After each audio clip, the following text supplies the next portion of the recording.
You open the envelope on a Tuesday morning, standing barefoot in your kitchen in Sacramento. It's your state tax bill, $13,000. You stare at the number until it stops looking real.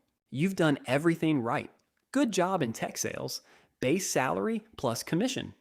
Bonuses that used to feel like a reward now feel like a punishment because every extra dollar gets taxed at over 10% before it even touches your checking account. You built a spreadsheet last year just to understand where your money actually goes. California takes a bigger bite than your mortgage. You start doing the math differently. Not what you earn, what you keep. You pull up a map of Texas on your laptop that night. Austin, Dallas, San Antonio, no state income tax? Zero. You read it 3 times because it sounds like a trick. It isn't. Texas funds itself through property tax and sales tax instead. And for a second, that scares you because you don't know those numbers yet. So you find out. You call a realtor in Austin the next morning before your first sales call. She sends you listings. 4-bedroom houses for what you're paying for a 2-bedroom condo in Sacramento. You screenshot everything. You start a new folder on your desktop labeled Texas. You don't tell your parents yet. You don't tell your coworkers. You just start collecting numbers quietly, like a man building a case. Your commission structure lets you work from anywhere. Your company has a remote policy nobody really uses. You ask HR if you can relocate. She says sure, as long as you're logged in by 9. That's it. That's the whole conversation. You hang up and sit there for a full minute because it feels like there should have been more resistance. You run the numbers on a yellow legal pad because spreadsheets feel too clinical for something this big. Your California income tax last year, $13,200. Your projected Texas income tax, 0. Your property tax in Texas will be higher. You know that. You've read the county rates twice. But even after you add it in, you're still ahead by $9,000 a year. $9,000 you used to hand over without asking a single question. You start telling people, finally, once the decision feels solid enough to survive the questions. Your mother asks if you're running from something. You tell her you're running towards something, and she doesn't fully understand it. Not yet. But she stops asking after the 3rd phone call. Your friends react the way friends do. Half of them ask if you're crazy. Half of them ask how you found the listings. You notice which half asks better questions. You give notice on your apartment. 90 days. Your landlord raises the rent on the unit next door the same week you leave, like the market is mocking you on your way out. You sell half your furniture on Facebook Marketplace the week before the move. Strangers show up to your apartment, hand you cash, carry your old couch down 3 flights of stairs like it's the easiest transaction they've made all year. You watch the total climb past $600 by Thursday and think about how much of your life you're willing to strip down to make this work. You drive out in October. 2 days, 1 truck, a trailer hitched to the back of your Tahoe. Somewhere past El Paso, the landscape changes. Less traffic, bigger sky. You stop at a gas station outside Fort Stockton, and the guy behind the counter calls you friend without knowing your name. You fill the tank for less than you used to pay in California, and it feels like a small, stupid victory, but you notice it. You stand in the parking lot for a second longer than you need to, just watching semis pass on the interstate, and it hits you that nobody back home is thinking about you right now. Nobody's waiting for you to fail. That silence feels like permission. You close on a house in a suburb outside Austin in December. 4 bedrooms, a yard bigger than your old parking spot.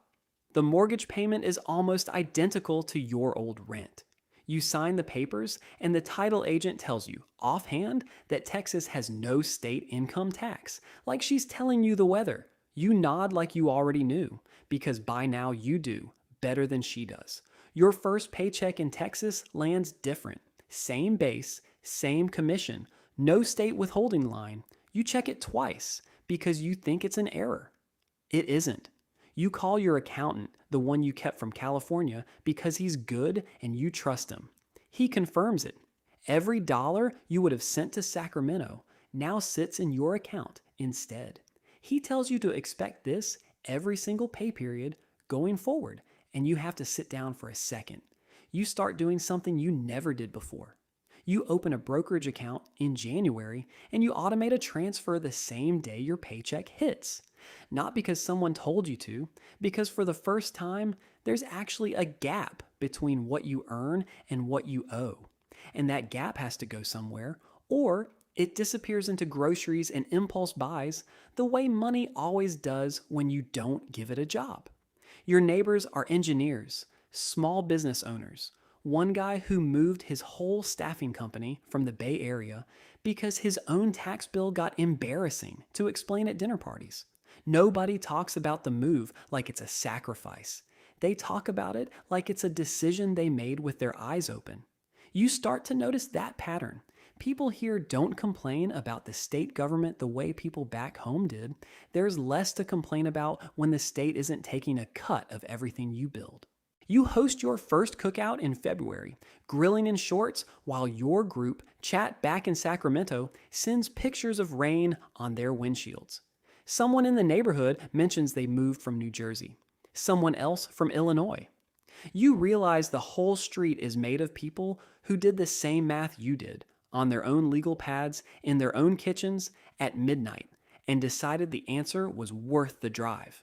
You keep your California driver's license for the first 90 days out of habit, and then one afternoon you realize you haven't needed it once. You switch it over. It feels less like paperwork and more like a signature on something bigger. By March, your property tax bill arrives. It's real. It's higher than anything you paid in California, no question. You open it expecting the number to sting, and it does, a little. But you already ran this math on a legal pad in October, and the number matches what you predicted, almost to the dollar. You pay it without flinching because you already accounted for it, because you did the work before you needed the answer. Your commission checks start compounding differently now, not because you're earning more, because you're keeping more, and keeping more quietly every single month adds up faster than anyone tells you it will. You watch your brokerage account cross a number in June that used to feel impossible in Sacramento.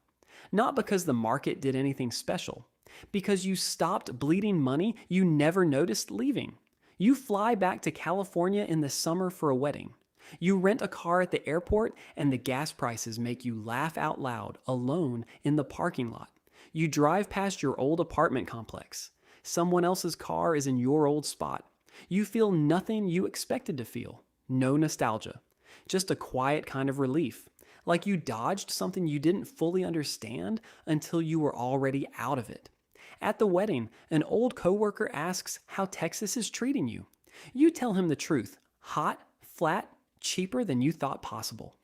He laughs and says he could never leave California, the culture, the coast, the weather. You don't argue. You just nod because you used to say the exact same thing right up until you did the math. You fly home to Austin on a Sunday night. Your house is dark when you pull in. You sit in the driveway for a second before going inside, the way you used to sit in your car outside your old apartment. Except this time, it isn't dread. It's just quiet. You check your accounts before bed, like you do most nights now, phone glowing in the dark bedroom. The number in your brokerage account is bigger than it was in January.